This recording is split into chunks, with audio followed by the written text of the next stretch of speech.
যারা তোমরা ভাবো নার্সিং এ শুধু পেশে মাপা জানলে আর স্যালাইন ঠিক করে জানলেই নার্স হয়ে যাও, তাদের জন্য আজকে ছোট্ট একটা ব্লগ।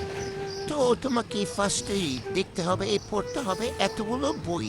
ফার্স্ট অফ অল একটা আছে ফার্মাকোলজি, যেখানে তোমার শুধু ওষুধ না, ওষুধের বাপদাদা শুধু গোষ্ঠী সম্পর্কে জানতে হবে। তারপর এই হচ্ছে অ্যানাটমি।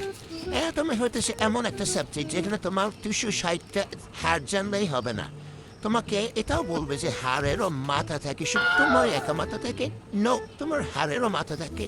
সো রেসপেক্ট ইউর হাড়ের মাথা। অ্যান্ড তারপর সে অ্যাসাইনমেন্ট। তোমাদেরকে এরকম অ্যাসাইনমেন্ট প্রতিনিয়ত করতে হবে উইথ প্রেজেন্টেশন। অ্যান্ড তারপরে তোমার হবে না, পড়তে হবে একটা বড় সড়ো সাপ্লিমেন্টারি বুক বা যেগুলোতে সালের কোশ্চেন দেওয়া আছে, আর এতগুলা সাবজেক্ট ওয়াইজ আলাদা আলাদা নোট। আর তোমাকে হাঁটতে গেলেও অ্যাপ্লিকেশন দেওয়া লাগবে, এটা মাস্ট। বাট তারপরও কিছু মানুষ বলে যে নার্সিং এ আসলেই তো টাকা টাকা আর টাকা, নো প্যারা। So welcome to nursing bro.